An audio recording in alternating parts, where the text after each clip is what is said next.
결론부터 이야기할게요. 탄핵 안 되고 끝까지 임기 채울 겁니다.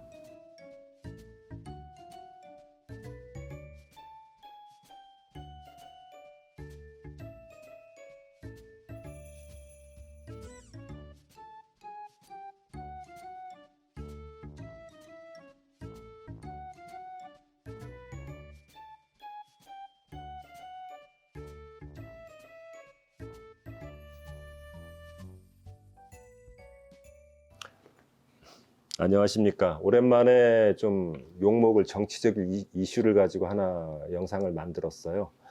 시작을 하겠습니다. 제목은 윤석열 대통령 탄핵된다 안 된다. 부재. 누구도 악어는 못 이겨예요.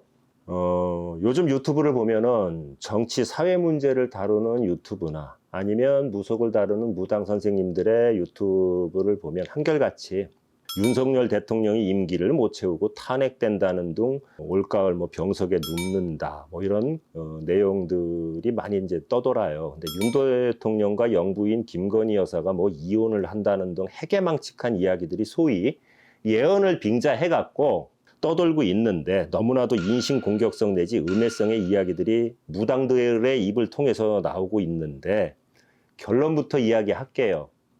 탄핵 안 되고 끝까지 임기 채울 겁니다.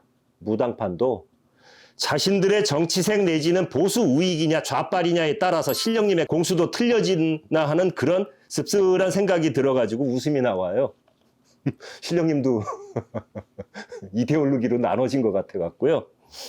요즘 지난 문재인 정권 시절에 유치에 성공하고 각종 이권 사업으로 돈 뽑아먹고 개판을 만든 2023 새만금 세계 잼버리 대회의 파행까지도 윤 대통령에게 이제 책임을 돌리는데, 약 한 2년 전, 3년 전에 윤석열 당시 검찰총장과 문재인 대통령이 싸우는데, 윤석열 총장이 이기는 싸움이라고 영상 올렸던 거 아마 기억하실 거예요.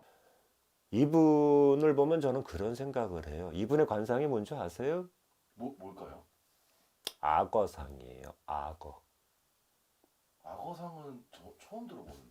뭐냐면 악어는 우리가 동물의 왕국 같은 거 보면 물속에 가만히 처박혀 있다가 때를 기다려서 물어요. 근데 자기가 물은 먹이는 어떻게 됩니까? 절대 안 놓습니다. 맞아요. 악어가 죽기 전까지는. 네. 예? 사투를 벌려서 네. 내가 죽든 네가 죽든 해야 돼요. 네. 내가 감히 한마디 해도 될까요? 네. 이 싸움 아직 안 끝났고요. 네.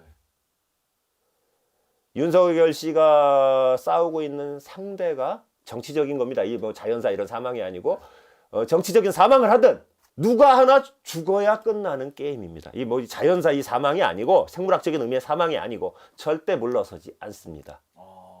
어디 한쪽이 포기를 해야 예, 이 싸움은 그렇죠. 끝난다. 이분의 사주 이런 걸 다 떠나서 이분은 끝장을 볼 겁니다.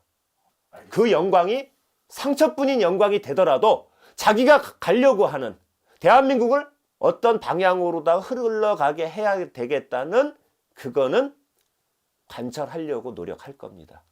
알겠습니다. 그리고 2020년 8월에 그 당시 대선 후보였던 황교안, 홍준표, 이재명, 이낙연, 정세균, 박원순, 김경수 등 중에서 대통령이 될 사람은 아무도 없다고 한 영상 기억하실 겁니다. 그렇죠? 지금 집권 여당도 분열이 될 거예요. 대권 소위 잠룡이라고 그러죠. 숨어있는 용이다 해서 이낙연 씨, 황교안 씨, 또 김부겸 씨, 이재명 씨 쭉 나오는데 뜻하지 않은 의외의 인물이 대권에 다가설 것이고요. 지금 판이 짜여진 판으로 돌아가는 듯 보이지만 올 하반기엔 핵폭탄급의 사건이 터지는 것이 한 건으로 안 끝나고 한 두세 개가 연속적으로 터질 겁니다. 그래서 정당도 이합집산을 할 것이고요. 이거는 여야가 다 비슷하게 보여요. 헤쳐 모이기를 할 겁니다. 그러면서 권력의 판도가 변하고 민심에 따라서, 민심은 물입니다. 권력자, 통치자는 배인데 뒤집는 사건이 일어날 거예요. 2021년, 2년, 3년 해서 2024년 돌아오는 갑진년 용해해 2024년은 대한민국이 바닥을 짚고 위를 향해 조금씩 꿈틀대고 다시 도약한다는 이야기가 나올 겁니다. 그때까지는 여러분들 힘들어도 좌절하지 마시고 죽지 마시고 코로나 조심하시고 살아남으세요. 윤석열 대통령 임기 채우고 끝까지 갑니다. 이분이 아쉬운 점이 있다면 타협을 모르고 저돌적으로 소신껏 밀어붙이는 성향이 너무 강하다 보니까 저쪽 땅 사람들에게 비난의 요소를 제공하는 면이 있고 외교를 행함에 있어서 등거리 외교 내지는 이쪽도 저쪽도 아닌 편중되지 않는 실리 위주의 외교 정책을 구사하셨으면 하는 개인적인 바람이 있어요. 그리고 지난 수해 때 수해 현장에 가셨잖아요. 그런데 장화가 아닌 흰색 운동화를 신고 가셔가지고 반대파와 저쪽 땅 사람들에게 조리돌림을 당하다시피 하는 현실이 굉장히 안타깝습니다. 책 잡히는 모습은 언론에 노출이 안 되게끔 밑에 있는 그 보좌하시는 분들이 보필을 좀 잘하셨으면 합니다. 그리고 한동훈 법무부 장관과 같은 훌륭한 인재가 경제 분야에도 있었으면 하는 아쉬움이 매우 큽니다.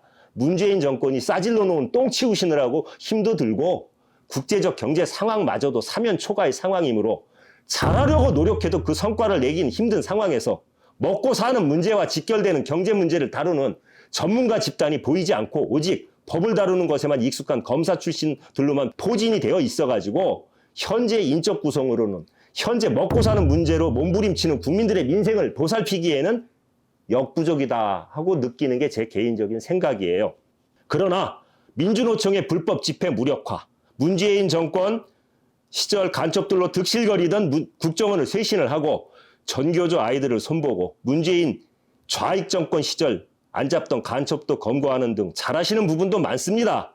해외에 엄청난 양의 군수물자 수출 계약을 했죠.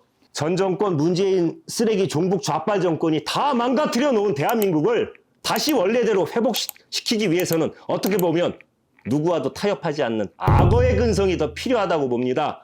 예전에 이야기했듯이 이분의 관상은 악어의 상이에요. 자신이 의도하고 계획하는 대로 끝까지 밀어붙일 겁니다. 다른 직업 정치인들처럼 카메라 앞에서 자신을 포장하고 기교를 부리는 것이 부족해가지고 좌편향 언론의 집중타를 맞아도 이분은 본인의 타고난 천성과 성향대로 꿋꿋이 밀어붙일 겁니다. 그러니 임기 동안 조용한 날은 없을 것이고 시끄럽겠지만 그래도 그분은 끝까지 갈 겁니다. 종북 좌파 척결, 정교조와 민주노총 등 대한민국의 3대 적폐 세력의 척결을 위해서 끝까지 노력하실 겁니다. 그분이 좋은 마음으로 잘한다 해도 좌익 척결 등으로 대한민국의 쇄신은 그분이 임기가 끝난 후 그 평가를 받을 것이며 임기 내에 엄청난 가시적 효과는 거두기 어려울 거예요. 지난 문재인 정권 5년간 누적된 엄청난 국가 부채와 인위적 아파트값 폭등으로 인한 폭락 사태의 후유증, 붉은 세력에 물든 지난 정권의 국정원 인맥, 민주노총, 전교조, 어용 언론사 등 뜯어고쳐야 할 적폐들과 싸우는 과정에서 조용할 날은 없겠죠. 그분은 자신의 소신대로 밀고 갈 것입니다. 누가 그러대요? 검찰 독재라고. 검찰공화국이요? 저는 어떻게 생각하냐 하면 조폭공화국보다는 훨씬 좋다고 봅니다. 감사합니다.